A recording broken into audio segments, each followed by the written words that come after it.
everyone! Welcome po ulit sa ating kusina. For today's video, ako po ay magugulay ng ginataang santol. So, ganito po yung proseso ng pagugulay. Ayan, meron po tayo ditong 4 na pirasong malalaking santol. So, bibiakin po muna natin ito isa-isa. Ayan. Tapos, tatanggalin po natin yung buto.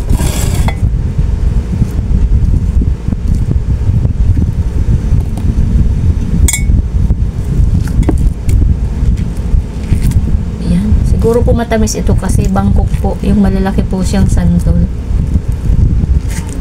Para po makapal yung kanyang, yung ganito po, yung ating gugulayin. Kasi pag ordinaryo pong santol yung maliliit, kaunti lang po yung nakukuha.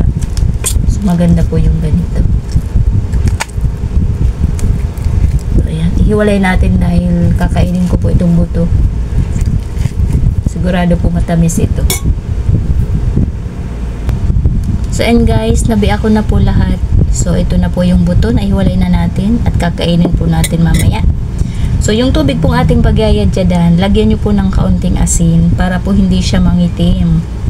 So iba't iba pa naman po yung paraan ng pagyadyad nito. Yung iba po sa amin po sa probinsya, dahil meron po kaming kudkuran ng nyug, kinukudkud po namin to. Yung iba inaano po yung tinatadtad, tapos pinapakuluan naman, tapos lalamasin kasi nadudurog din.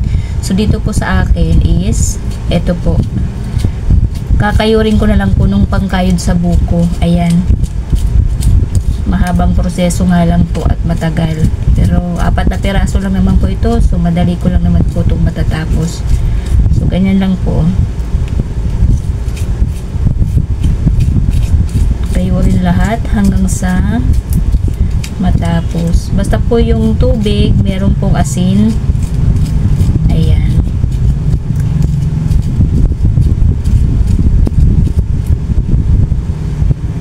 Nakakalungkot guys, 2 pa lang po yung aking nakakayod. Nasira na po yung aking pangkayod. 2 ngipin na lang po yung natira. Ang isa po ay nasira din. Ayan. So gawa po tayo ng paraan. Nagpahanap ako kay Ruel ng tansa, nagpahingi po ako doon sa tindahan. So ito na lang po ang gagamitin kong pangkayod. Ayan, pwede naman po, para-paraan na lang guys, kasi wala po tayong kudkuran ng nyug. At ito rin po ay hindi ko nabalatan dahil talagang kakayurin po ang purpose, kaya ito na lang.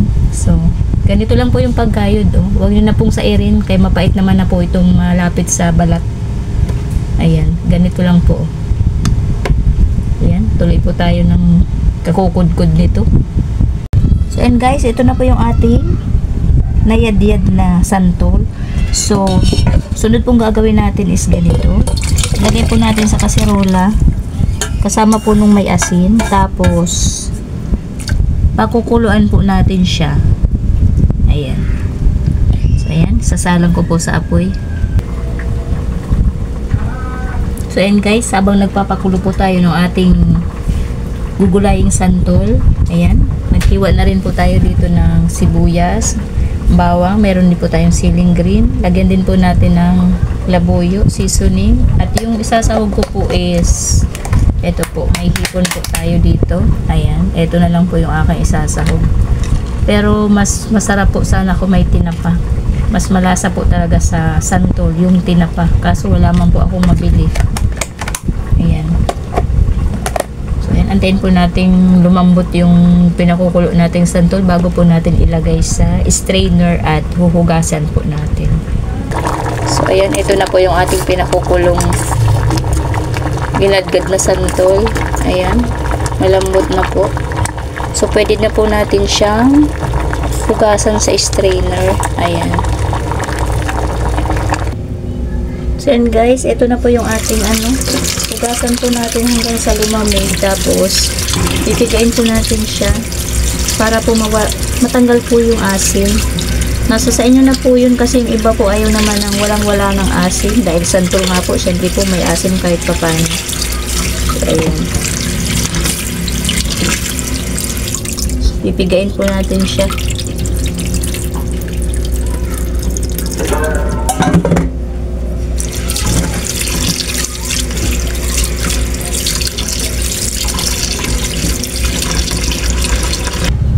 So ayan guys, ito na po yung ating pinigang pinakuloang santol. Ayan, kung mapapansin nyo po, hindi po siya maitim. Ayan, kasi po may asin yung ating pinagkayuran, kaya hindi po siya naitim.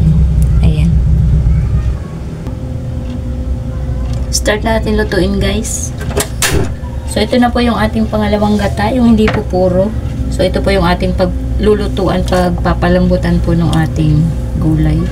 Yan, sibuyas, bawang, sili. Mamaya na po natin ilagay yung ating labuyo. Lagyan po natin ng seasoning. Ayan. Timpla na natin ng asin.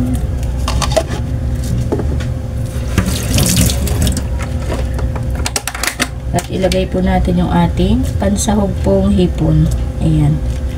Kung magugulay po kayo, kung may makukuha po kayong tinapa, mas masarap po. Mas malasa po pag tinapa. Ayan. Okay na siguro na. So, pagkukuluin po muna natin itong ating gata bago po natin ilagay yung ating santol. Kulo na guys. Ayan. So, ilagay na po natin itong ating kinagkad na santol. Ayan. Diba po, ang unti lang po nang nagawa nito po ay 1 kilo, 4 na pirasong malalaking bangko. So, ito lang po yung yadyadan. Matrabaho po talaga ang pagugulay nito. Kaya bihira po ako nito talaga gumawa. Pero sa Bicol po okay lang kasi po may kayuran at saka marami naman pong santol. Ay dito po sa Maynila, 50 pesos po 1 kilo. Ayan. Pero yung ibang palengke po may nabibili pong ganitong mga nayadyad na, yung mga nakaburo.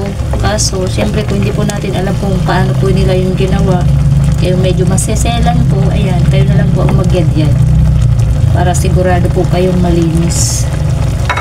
So, ayan. Hayaan na lang po natin siyang matuyo dyan bago po natin ilagay yung pangalawang gata.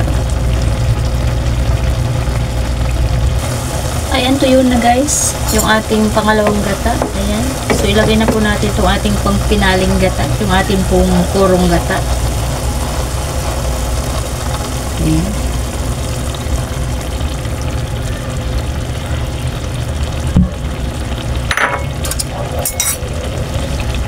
So, hayaan lang po muna natin. Huwag po muna natin haluin.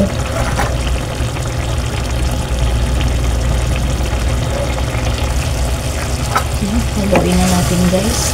Tuyo na yung ilalim. Ayan.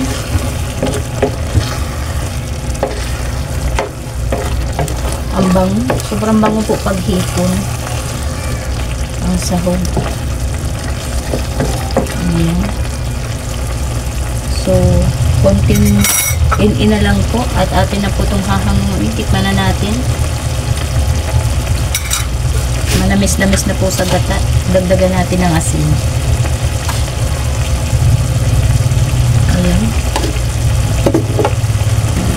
So wala na po siyang asim-asim. Ito po ang kagandahan sa bangkok. Talaga po hindi siya maasim.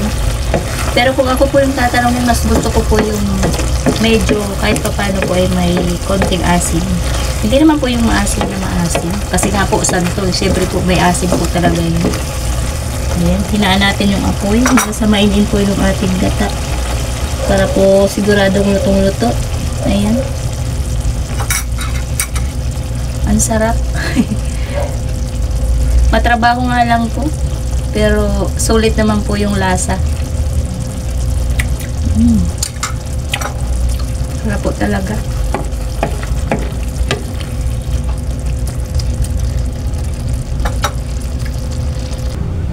Guys, finally, luto na po yung ating pinagpagurang kadkaring santol. Ito na po siya. Sobrang sarap po.